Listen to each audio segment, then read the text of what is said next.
As aves devem ser mais felizes que nós. Talvez entre elas reina a amizade e igualdade. O mundo das aves deve ser melhor do que dos favelados, que deitam e não dormem porque deitam-se sem comer. Na nota literária de hoje, eu vou falar por que a Carolina de Jesus é muito mais literatura do que a própria literatura. Vamos com a gente? Em 1958, o jornalista Audálio Dantas pediu para o chefe dele de jornalismo para fazer uma série de reportagens sobre a favela do Canindé, na Portuguesa, em São Paulo. Ele foi até lá, voltou algum tempo depois com 3 cadernos e jogou em cima da mesa. Ele não fez nenhuma reportagem, mas ele encontrava os diários de Carolina de Jesus. Logo depois, a Carolina de Jesus teve a sua obra publicada em vários volumes, com vários títulos, principalmente o sucesso Quarto de Despejo. A partir desse momento, ela passou a fazer muito sucesso entre os escritores, ganhou dinheiro, encontrou Clarice Lispector, viajou o mundo, foi a Paris e acabou morrendo pobre. Isso é de uma tragicidade profunda, mas que demarca muito bem o que acontece com as pessoas na literatura brasileira, o que mostra o traço racial e elitista da nossa literatura. A Carolina de Jesus, diz-se, foi encontrada por Audálio Dantas, como se não fosse, de certa forma, ela, a escritora, que criou um jornalista chamado Audálio Dantas. E aí, na época em que ela estava fazendo muito sucesso, uma discussão começou a acontecer nos meios acadêmicos e jornalísticos, que é uma das discussões mais sem sentido que eu já ouvi na minha vida, que é: Carolina de Jesus faz literatura? Os diários dela podem ser considerados literatura? Relatos são literatura? Eu acho que não faz o menor sentido pensar nessa pergunta, porque a gente está deslocando a literatura para alguma coisa que é alguém acadêmico, alguém que não passa fome, que vai decidir. A Carolina de Jesus, e esse é o ponto que eu quero falar aqui hoje, é muito mais literatura do que até a própria literatura. Porque se a gente for pensar o que é literatura, ou seja, uma forma de encontrar linguagem para tratar das coisas mais densas, complexas, difíceis e complicadas da vida, é a Carolina de Jesus que está no auge, na ponta, na potência máxima disso que a gente chama literatura. E essa discussão, ela passa toda por um fato de que ela tinha consciência de que ela era uma escritora. E aí eu vou ler só alguns trechinhos para vocês terem essa consciência junto com ela. Em determinado momento do Quarto de Despejo, as pessoas estão acusando os filhos da Carolina de Jesus de serem incultos. Ela responde o seguinte: os meus filhos estão defendendo-me. Vocês são incultas. Não pode compreender. Vou escrever um livro referente à favela. Hei de citar tudo que aqui se passa e tudo que vocês me fazem. Eu quero escrever o livro e vocês, com essas cenas desagradáveis, me fornecem os argumentos. Num outro momento, ela destaca o papel dela como poetisa.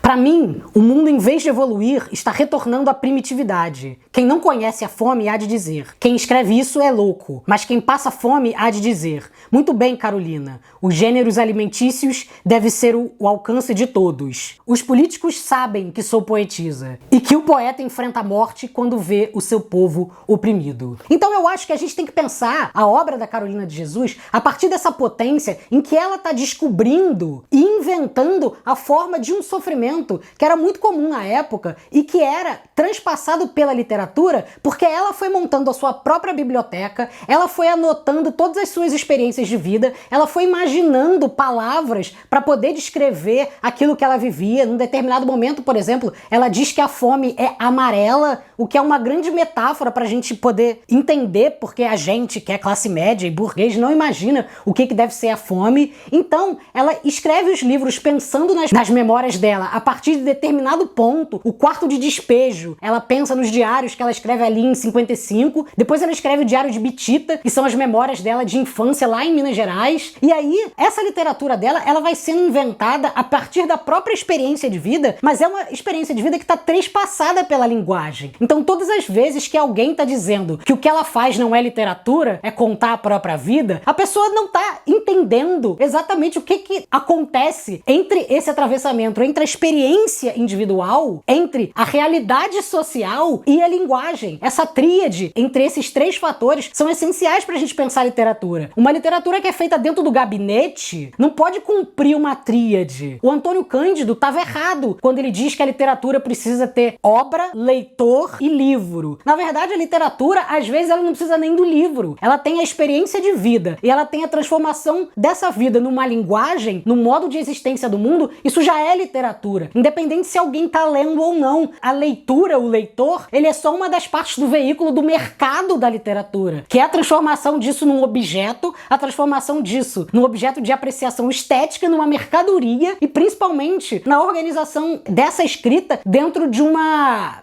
organização social, em que você vai ter uma editora, em que você vai ter alguém para divulgar, que você vai ter uma televisão para te fotografar, você vai ter um blog para fazer resenha como eu tô fazendo aqui. Isso tudo faz parte de um mercado, de uma circulação da arte. Mas a arte independe disso. E a Carolina de Jesus, lá em 55, quando ela ia catar papel e pegava alguns papéis para levar para casa e escrever todos os dias à noite alguma de suas experiências, ou então quando ela encontrava um livro na rua e guardava para montar o seu pequeno acervo de biblioteca dentro de uma favela, em que ela não tinha nada, em que ela precisava colocar fogo em papéis para matar mosquitos, ela tinha consciência do que era literatura. Então a gente que tá desse lado de cá deveria inverter a equação e pensar, se a Carolina de Jesus faz uma literatura tão potente quanto ela faz, por que que a gente tá fazendo uma literatura que tá tão guardada ao nosso gabinete? Por que que a gente encarcera a nossa literatura dentro das academias? Por que que a gente transforma a nossa literatura num objeto que fica encarcerado dentro dos livros, que fica encarcerado dentro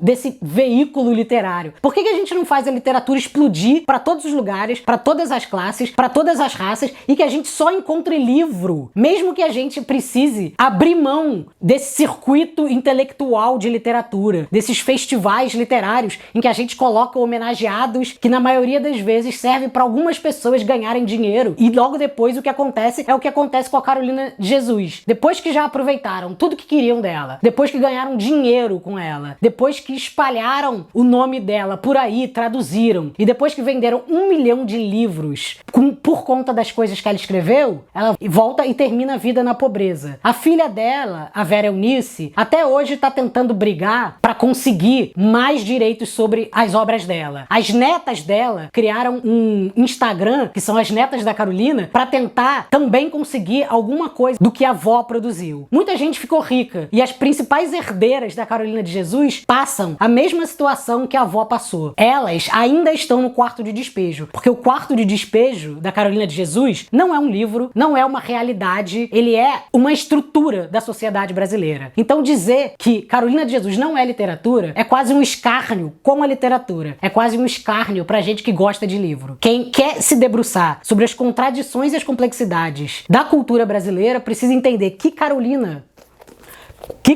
de Jesus é a principal potência da literatura brasileira do século XX. E é a partir dela que a gente deve conhecer outras literaturas, como, por exemplo, Conceição Evaristo e uma série de outras poetisas, autoras e escritoras desse Brasil. E essa foi mais uma Nota Literária. Curta, comente, siga o Nota Terapia nas redes sociais, que logo mais, logo menos, voltamos aqui com mais uma Nota Literária, com mais dicas de livro, com mais pensamentos. Um abraço e até mais.